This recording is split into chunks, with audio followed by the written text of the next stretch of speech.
It's Lisa from Been There, Got Out. I am so excited for today's guest. It is Maarit from Blended Family Frappe. And I think it's been like 2 years since we've been together doing an interview. I've tried to get her, and she's super busy, I know. And I'm thrilled that she's agreed to come back. Let me see if I could find her. Let me see if she's here yet. Yes, she is. On one of our interviews. So hopefully the camera will work. Maarit, I just invited you. Oh, we did it. Like, hang on, my tripod is slowly collapsing. Well, it'll probably be fine. It's probably gonna be fine.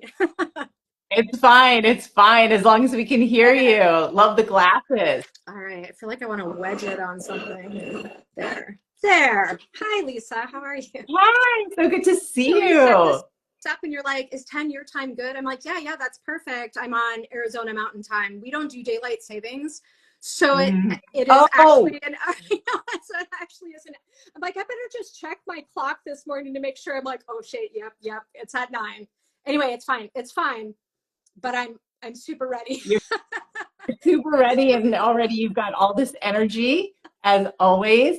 So thank you so much. I know I've been bugging you. I've been bugging you for like 2 years to come back with me. It has, it's been a relentless 2 years. I don't know what else to say. Yeah.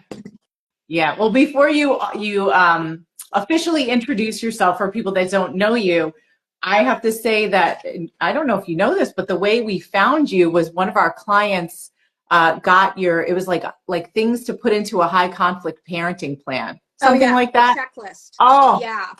Oh my gosh. And so we bought it. We were like, we were still like baby Been There, Got Out. And I was like, this is really helpful.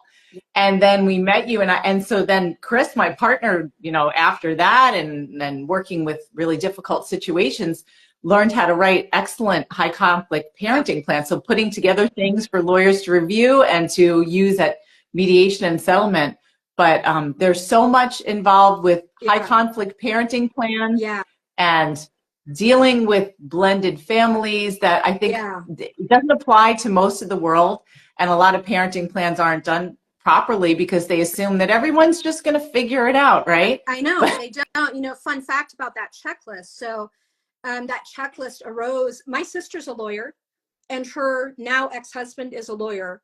And Dan and I put that checklist together for my sister during her divorce because she's like, oh, yeah, I think we're just going to have, my lawyer. And she used a lawyer who specialized in high conflict divorce. And he was saying shit like, when both parties agree. And I'm like, no, you cannot have that in there. And Dan's like, we just need to send her an email with like bullet list it all out, and say everything that she needs to have in there. And so we did it. And he's like, honey, this is a great list. You need to sell this. Like people will be helped by this. It really. I put him off, and then we finally did it. No. But yeah, that's how that checklist came about. And my sister said, literally just a couple weeks ago when I talked to her, she's like, literally the only things that he and I fight about is when we went against your advice and we didn't go by that email that you sent me. And that's the only time, she said, and you even told me, because she sent me her draft orders to like look them over and flag some problem spots, and I'm like, ooh, you're not going to want to do this. And she's like, I wish I would have listened to you. Yeah, I know. Well, that's how we came about. It's like you learn from your mistakes, right? And us too, just like, well, we wouldn't make that choice over again. I know, but how many people are helped from our mistakes and knowing much, much better now? That does help take the edge off. I will say that. It's nice to know it's not just purposeless stupidity. I know. All right. So with that, Maarit, why don't you introduce yourself for those who don't already know you?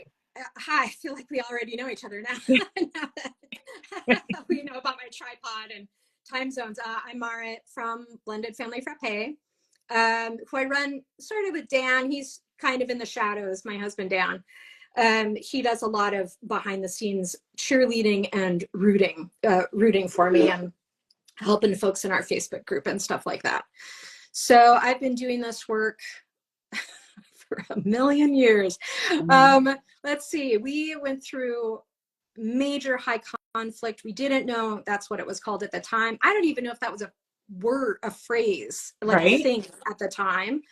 But basically what we learned was the usual co-parenting rules don't apply when your co-parent is someone who is difficult, purposely difficult, and who doesn't have the kids' best interests at heart.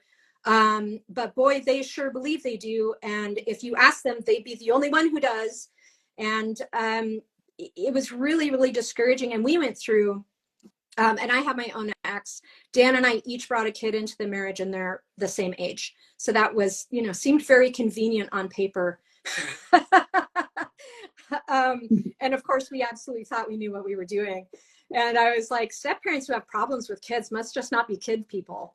No, not accurate. And so it was a steep learning curve across multiple areas of life, just the step parenting, the dating with kids, and then the step parenting, and then the conflict, and figuring out all of this stuff at once is, I'm sure I'm not telling anyone here anything they don't know. Like, it's a lot. It's a freaking lot to try to wrap your brain around. And, meanwhile, the kids are getting lost in the shuffle. You're losing yourself in the shuffle, like turning yourself inside out, trying to be all these things to other people, like to calm the conflict down and in every direction. And yeah, so we just kind of, once the kids turned 18, I launched the whole website to start talking about this shit. And I think more people experience this kind of stuff than we realize, because I think people have a lot of shame around it. And like, well, other people don't have these problems. Guess what? Other people have these problems. It's not just you. So, yeah, and that brings us to today. Yeah. It has been a really crazy ride. And we've had a lot of, like, again, the last couple of years have just been an absolute shit show. And so I'm glad things are kind of chilling out now a little bit. And so that's a nice change.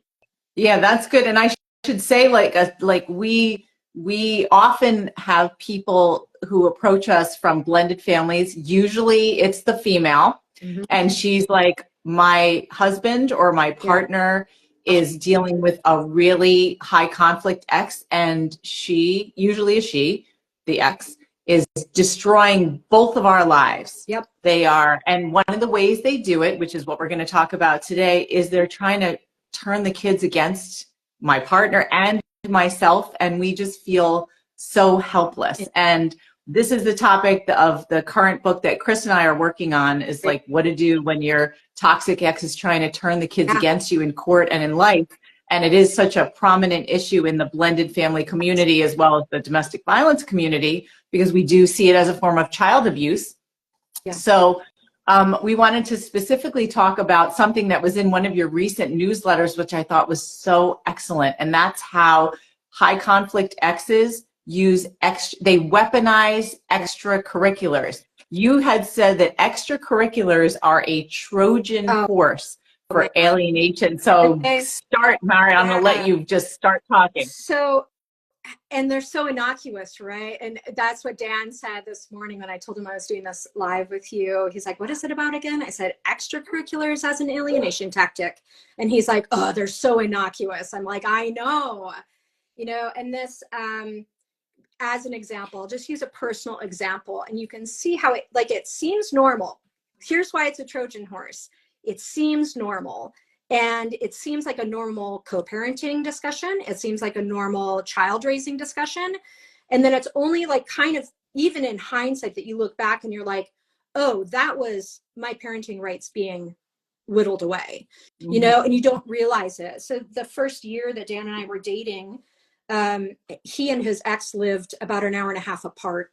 We were in Las Vegas, this big ass city. So they lived like really far. They were in the same city, but like really far apart. She's like, oh, well, I want to sign, our kid up for swim lessons or swim team, which meets in the summer. And at that time, they were kind of reversing custody almost in the summers.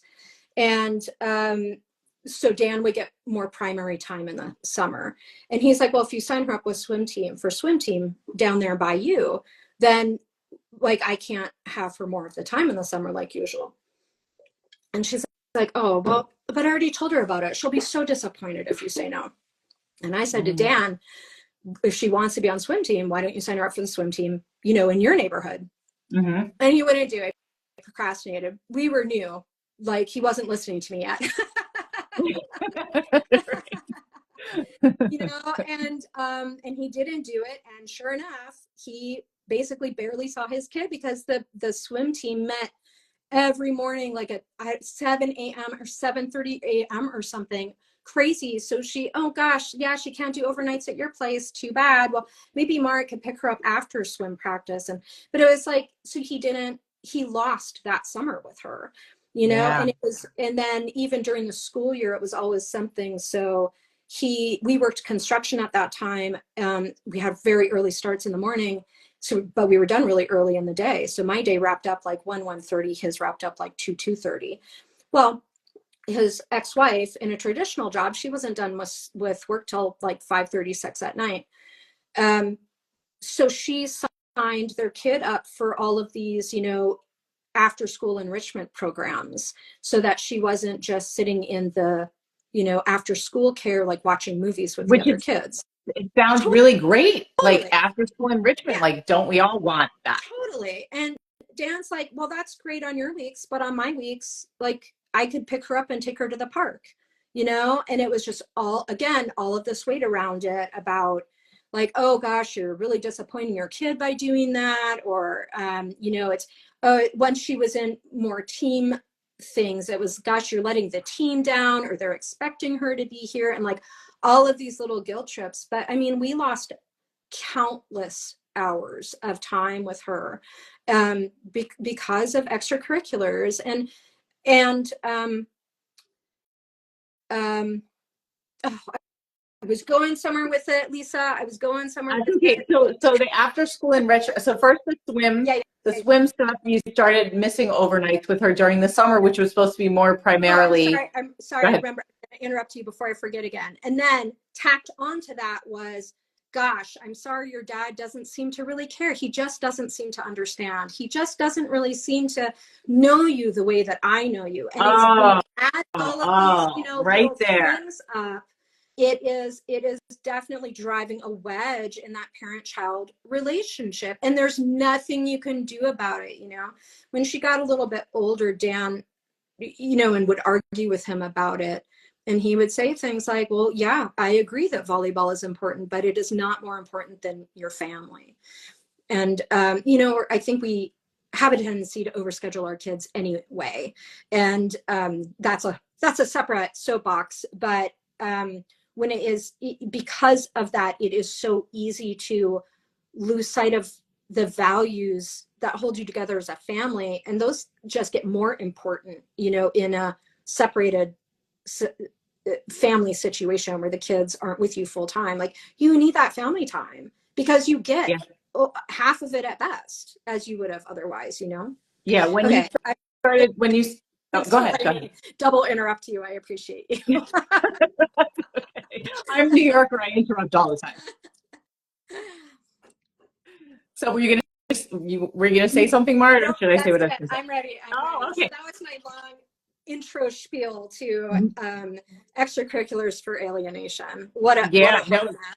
That's fine. So when you said when you started getting into the part about how your husband's ex was saying, oh, I guess your father doesn't care enough about this. Yeah. I just did this webinar that you know about from a couple of months ago that we're turning into a bigger course, but we say that parents who start to turn their kids against the other parent, I say they use the 3 U's. They try to send these little subtle messages, sometimes overt, but usually subtle, that the other parent is unsafe, unloving, or unavailable. Yes. And so right there, like, oh, your dad's not supporting this. They're not there for you. I guess they don't care as much about you, so therefore they don't love you as much. And then I'm the main parent and I'm going to support you. So there's like a whole other thing, I'm the one who dynamic going. What's best for you. Yeah, absolutely. Yeah. So it fits perfectly. All right. So and I know that extracurriculars as part of a parenting plan and just co-parenting are considered a major decision. And often in a lot of parenting plans and agreements, people say, well, we have to discuss this. You're not supposed to schedule things on the other parent's time. But when there's team stuff involved, then both parents are responsible for bringing the kids to the activity, and the kid deserves to have a life. Right. So it can't just be about, the parent's situation. Right. But all kinds of other things come up that I just loved from your newsletter, like fees. Do you want to, I don't know if you want to just start talking about in general, but I have like 4 things I want to make sure we cover. So I'll let you start talking. You give me the prompts and I will soapbox away on them. Go ahead. Yeah. So fees, a whole separate. Okay. So my whole thing with high conflict is to get ahead of it, we need to be looking for opportunities to reduce not just conflict, interactions. Because with a high conflict person, literally every interaction has the potential to be conflict and cause problems. And so extracurricular activity fees, if they're not specifically laid out in the custody orders, which they probably, it might say split the fees, but when you can't predict ahead of time, and so you can't have in that order, yes, X dollars, like exact amounts, then there will be an argument over it because there will be. Right. And then it's like, what's the percentage? When should it be reimbursed? How should it be reimbursed? Who gets to decide what the child actually gets to do? And honestly, like, let's just talk about finances, period. Where my stepkid was going on trips that I'm like, we cannot afford that. That's like a $600, whatever trip to the whatever that is like unnecessary, exorbitantly expensive. And then like, I have a kid too. I'm like, how come she doesn't get to do big, fancy, expensive things that we can't afford? But we had to pay for it because, Dan's ex had already signed her up. And that was where the adjusted, or eventually he did get adjusted orders. That was both parents need to agree, and there aren't going to be ahead of time, and there aren't going to be more than 2 activities. And that kind of worked at least enough to give him, his ex still did sign her up for shit, but at least then he was able to say, well, legally I don't need to support it, so that's fine on your weeks, but I'm not going to buy into it.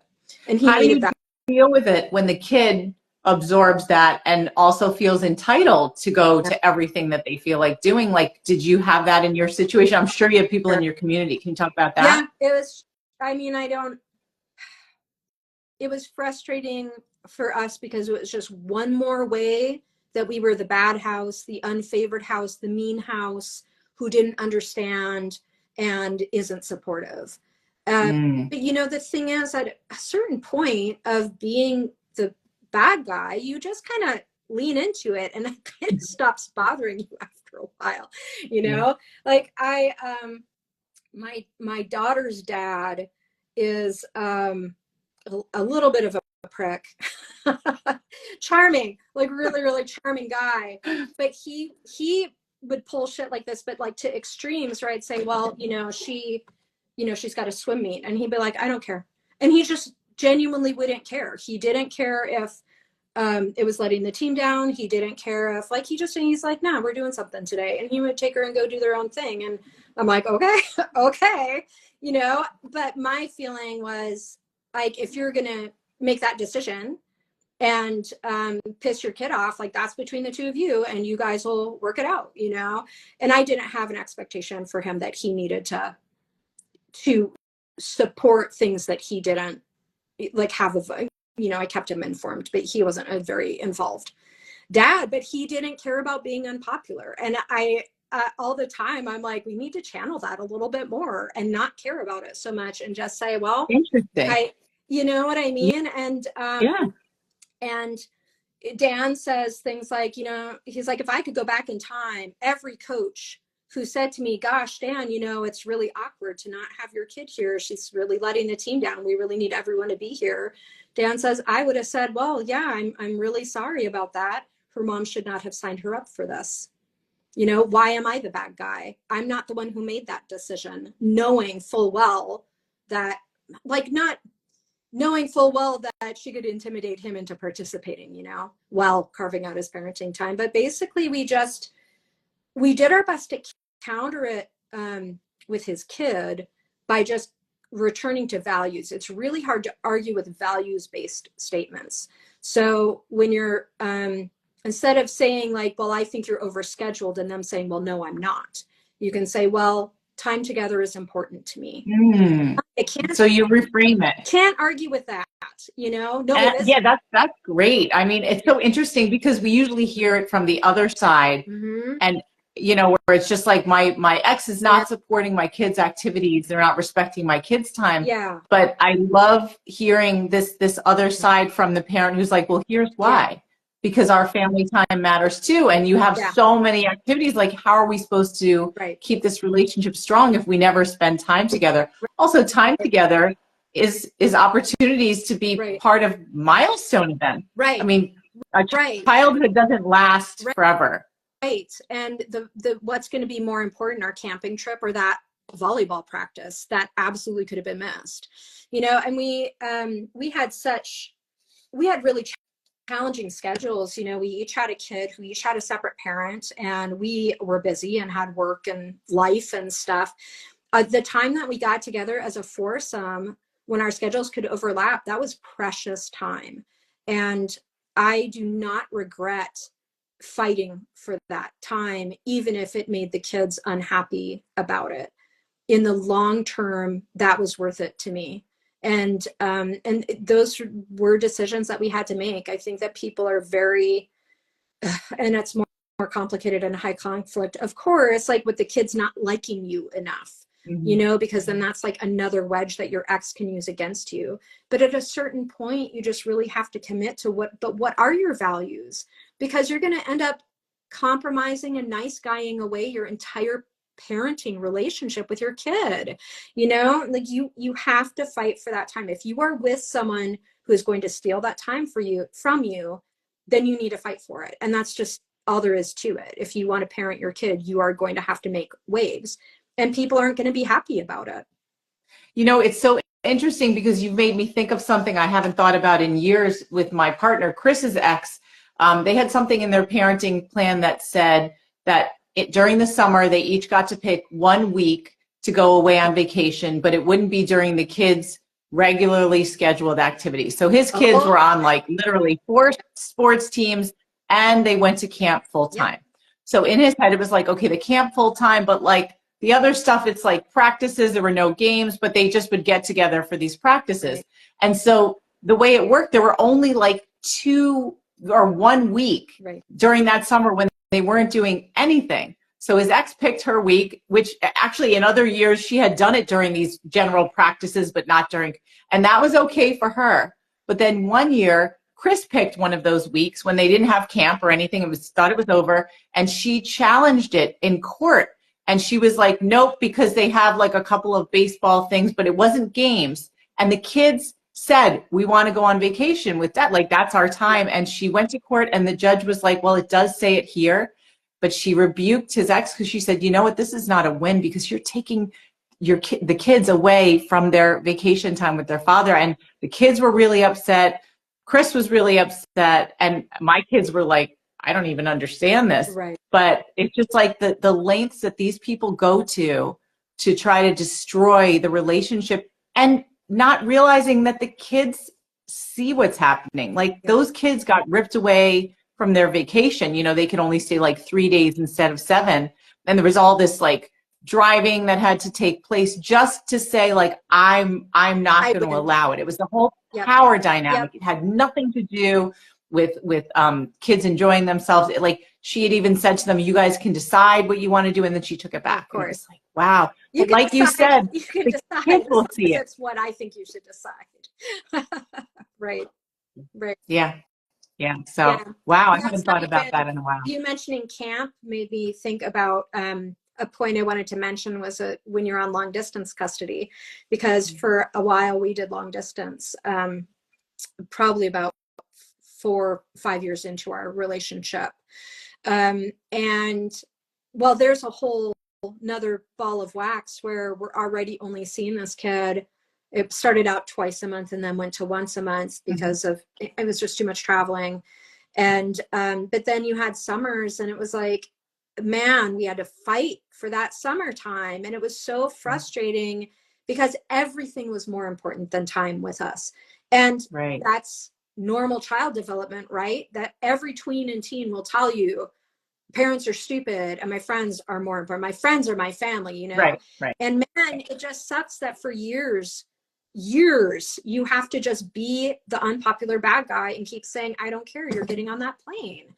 And the more activities are signed up for, the harder that becomes to carve out that time. And again, so seemingly innocuous, it just seems like, yeah, but of course she has orchestra and of course she has, you know, soccer or whatever they're signed up for. Well, good luck finding a free weekend. I mean, I Exactly. remember having to bump plane trips like 3, 4 times to try to, oh yeah, this other thing came up. And I'm like, come on.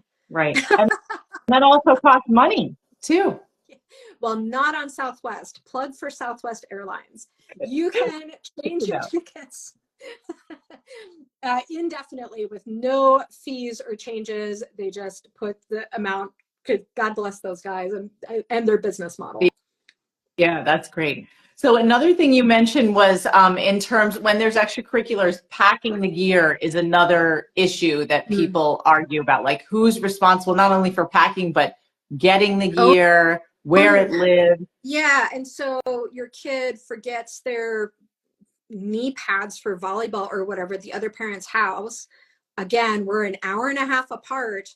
Who has to go drive and get the stuff? And I personally err on the side of the kid is responsible for the kid's stuff. And my answer as a parent would have been, oh, you forgot your gear? Then you're not playing tonight. I'm not driving across town for 3 hours to get you to a game you're now going to be late for anyway. And this will be a lesson for you to have it together next time, you know? But Dan Yeah, is not me. Dan is a pushover. And so, of course, it would be him driving all over God's green earth to get, you know, whatever stuff she forgot. But I personally would put that on the kid and make them like, look, that is part of the responsibility of your commitment to this extracurricular is you need to be prepared. It is not my job to keep you prepared. I mean, again, little kids, like adjust according to age and ability, but like little kids, do they need to be in activities with a lot of gear anyway? yeah, yeah. But like, We just saw a situation that I was like, oh, I'm going to add this to the list of things to mention, where the family, of course, the divorce is taking a of long course, time, years, and now they're trying to divide the assets, but with that comes what's at the different people's houses. So they've right? got multiple kids with multiple sports, and our client's ex is saying that they should keep all the kids' stuff. And I was like, that's a lot of money Yeah, involved, for right, several kids and all that stuff. right. Like you should put a value Yeah. on that I instead of just remember, like, well, the kids are here more, so then I keep everything. man, I remember when my kid joined swim team, I had to drop like 400, $500 out the door for all the crap she needed. It was outrageous. Yeah. Yeah. Yeah. So that's something. The other thing that comes up, because you mentioned about wanting to limit engagement with extracurriculars or activities, is the whole thing about, are you even allowed to attend? Should you attend? Is it putting the kids in the middle? The seating arrangements. Can you talk about Oh that? my God. Yeah, let me think. Challenging for sure. But that's true for every, oh my God. I'm having a little bit of a flashback, a little nightmare flashback. I just stopped going to my stepkids' stuff because the experience for me as a step parent was so isolating and negative. And I had events that I went to where Dan's ex would come up, I'm with Dan. I'm Yeah. standing right next to him. And she would come up and start talking to him. She wouldn't even acknowledge me, wouldn't look Yeah. at me. It was like I was invisible. And then it would be one thing, if I felt like it mattered to my stepkid that I was there, then I would have gone anyway. that she did the same thing. Of course, she's following mom's lead, you know, and didn't say hi to me, didn't, it just didn't matter that I was there. And I'm just finally was like, I'm just not going to go. Yeah. You have fun, you know? And it's tough. I think, I don't know what it was like before I came into the picture. We did have events where we sat together, where we all sat together. We also had events where we sat on opposite, as far away as we all could get from each other. It a lot of times depended on whether we were in an active court or not, which we were in and out of for years. It depended on where the litigation was at, how pissed everybody was. But yeah, it's, you know, it's hard. Well, there's, like we talked about at the beginning of the conversation, traditional co-parenting advice maybe doesn't apply, because traditional co-parenting advice would say, well, you know, put your differences aside and sit together for the kids so they don't have to choose who to go sit with after they're, you know, they finish the recital or whatever. But maybe that just isn't best for everybody's mental health though either, you know. And I personally found it really exasperating to be expected to act like we're friends when the way that you're acting when we're not all putting on you know, our, as my mom would call it, party manners. When we're not putting on our party manners, and behind closed doors, you're being the opposite of, like, you're keeping this kid in the middle. You're weaponizing your child. I'm not going to pretend to be nice to you. And I'm someone, like, I can't stand hypocrisy. And so it really waited on me to go and like try to pretend like things were okay. Like, this is not fucking okay. Like, nothing about this is okay. And I don't want to participate in this. This is a sham. Yeah. And I just eventually couldn't stand it anymore. Would it be better for the kids? Yes. But like, ideally what would be best for the kids is not having them in the middle of this little war game, you know? Yeah. Well, I mean, because our community is all dealing with various types of domestic abuse, I've interviewed a woman named Marnie Grunman from Canada who, you know, therapist, author, etc. And she said, I asked, what do you think about sitting together at events for the sake of the kids? And she said, it is actually unhealthy for the kids in situations like this. Yes, because first of all, they sense the conflict. Right. It's not like, and the other thing is, they already see, they know the dynamic between the two of you. So if you show up and you fake it, you're basically modeling, number one, that you can be abused and you should keep your mouth shut and just take it and pretend. And you're teaching them that that's what they should do in the future if they get involved in relationships like these. So that's what we really want to model to our kids. So Maarit, I agree with you. Yeah. And it has expert backing. And the same thing, I think you should not be faking it and thinking that it's better for the kids, because we all know when people aren't being genuine and sincere. I mean, if you get along with your ex, like, wonderful. But if not, don't make it weird for everybody. Make it weird. Yeah, I don't think it does the kids any favor to pretend like you're still a big happy family. You're not. And there's nothing inherently wrong with having split homes. And we act like it's this shameful thing, and like the only way that we can raise well-adjusted kids is by modeling after a traditional family. And you know, kids are smart, they're highly adaptable. They know that they have two houses, and you don't need to continue doing Christmas morning together to pretend like the divorce didn't happen. It's crazy bullshit. And I genuinely don't understand. I mean, I do understand why people do it, but it's like, how long do you, that's just not sustainable.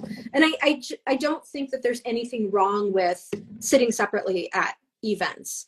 Now, potentially, is that something that the parent can use against you? You bet, because a high conflict person will do everything they can to portray you in a bad light and make you the bad guy. So like, yep, I don't know. I invited them to sit over here. I don't know why they didn't. I guess they just don't want to be friends or some shit like that. You know, it's so easy to disparage people when they're not, you know, right in front of you. And when you don't know what's being said about you behind your back, you can't counterpoint it with the kids. But what you can do is keep leading by example. And I love, love, love that you said that, because that is Dan's biggest thing when he's giving advice and saying, I wish I would have had boundaries, because then I could have modeled for my kid how to stand up to an abuser. Exactly. And, you know, and now, and then she would have understood how to stand up to her mom, stood up for herself in relationships, because, you know, shocker, her relationships are dysfunctional because she has a dysfunctional parent relationships, you know. And all of this is improving with age and stuff, but he had that opportunity to model what abuse recovery looked like for her, and he didn't do it. And he, like, now they talk about it now, so that's huge. But boy, it would have been nice to start that about 10 years ago.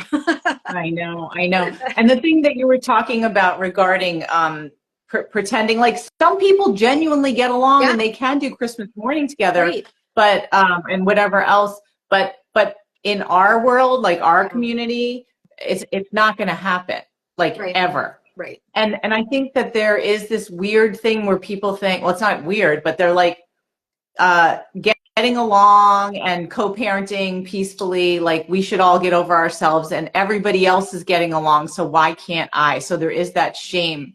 What do you have to say about that? Because I've heard other people be like, no. First of all, I don't think most people get along and co-parent peacefully after divorce. I think some do, and I think it's a very vocal, oblivious minority. That's my personal belief, based on nothing. I mean, I totally have confirmation bias because the people I talk to are in high conflict situations, or same with us, like struggling as step parents because their new partner's ex is high conflict, and so that's the majority of people that I talk to. But even based on like my own life experience, the number of happily divorced people that I know is, I'm trying to think if I know anybody who's like, yeah, we split up, but it's not a big deal. You know, we just kind of keep, if everybody can do that, I'm all for it. But I just don't think that's realistic. You know, if someone is, someone who's willing to weaponize their kid, even to the point of making something as stupid as, you know, baseball be a weapon, like fodder for them to continue making the other person into a bad guy. Like, that's not a person who responds to reason. That isn't someone who's genuinely interested in putting the kids first. Like, they're just not interested in it. And that's not, you know, you can't change them, but you can change how you respond to that. For sure. Yeah. So, Maarit, I'm not sure if we forgot to say anything. I know I've kept you for a while. Oh, no, but I didn't even, in fact, it occurred to me this morning to message you and be like, how long are we doing this? I don't even know. I know. Yeah, you know, just one thing you said before about things being used against you for not sitting together. Like we do a lot with like going through custody and best interest factors, and only one of them is the level of conflict between the two parties. And as long as somebody appears very reasonable and flexible, I think it's hard to use it in court against someone. The abusive ex will try to make you feel that way.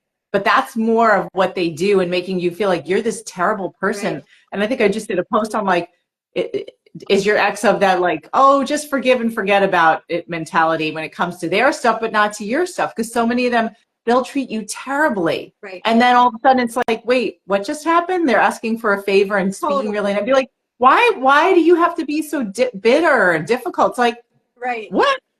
Right. Or my other favorite thing is, but don't you remember when I did let them do blah, blah, blah? And it was like this 5 years ago example, because it's the only time that they actually did something, you know, thoughtful and reasonable.